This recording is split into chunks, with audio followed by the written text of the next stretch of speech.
Okay, story time. So last night went to a music show down in Atlanta in Little Five Points, which is kind of like the artsy area of town.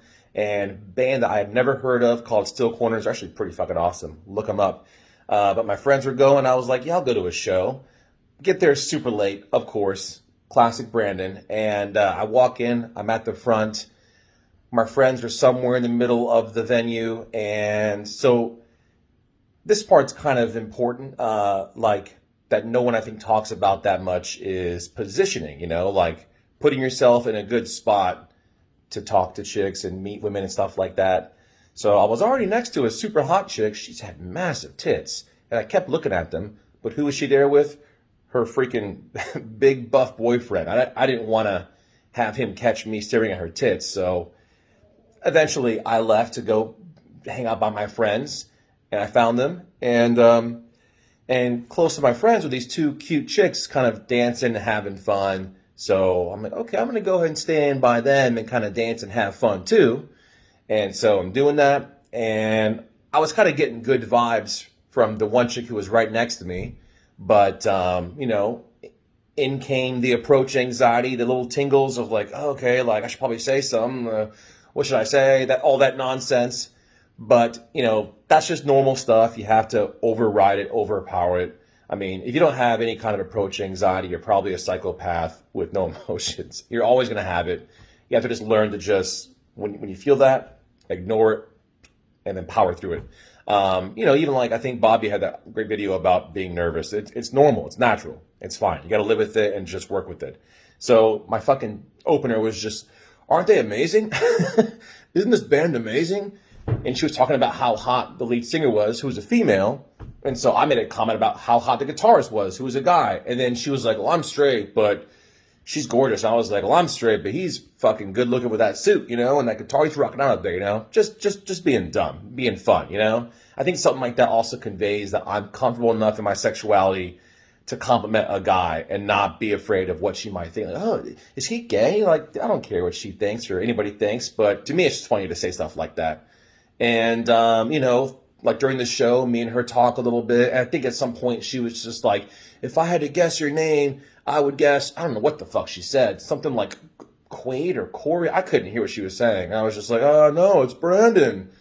And she says, Randy? And I start laughing like, no, Brandon. And then I guess her name, I get it wrong, but it's cool, whatever. We get shushed by some dumbass around us. I'm like, okay, fuck you. But keep watching the show. We chat here and there at some point in time.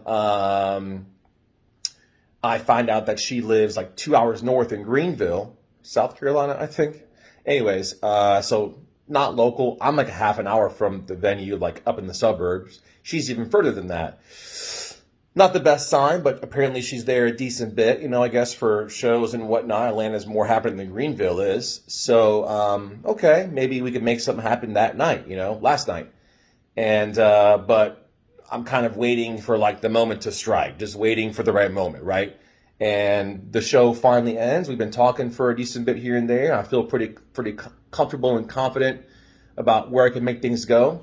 And I'm like, hey, let me not be a dick. Let me like meet her friend she's there with. So I like, oh, hey, is this your best friend? And we shake hands, but she was like immediately awkward. So any guys that go out and meet women a lot who are not alone, you already know where this is going, and this is something you've experienced a lot, that their friends will fucking cock block you big time.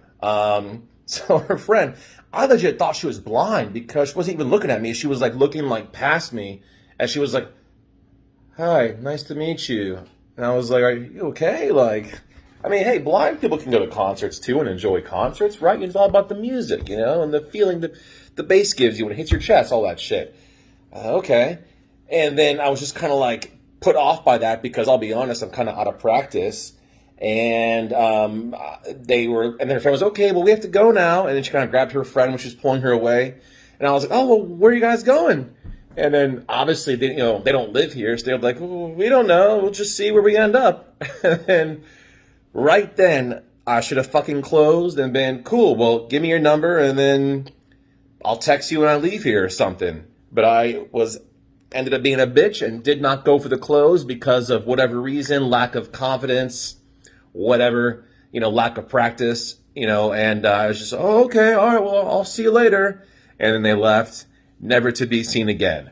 So the whole ABC, always be closing thing, that comes with practice and having the right mindset of just going into it. And then when you encounter something like this, you can easily just go, okay, I know where this is going. I got about 5 seconds to get her number before her friend pulls her away. So lesson learned there. Live through my failures and shit, and failure is just part of life, and it's okay. Don't let it get you down. Just get the fuck up off your ass and keep going. So I guess I'll post this in the group. Thanks for watching this.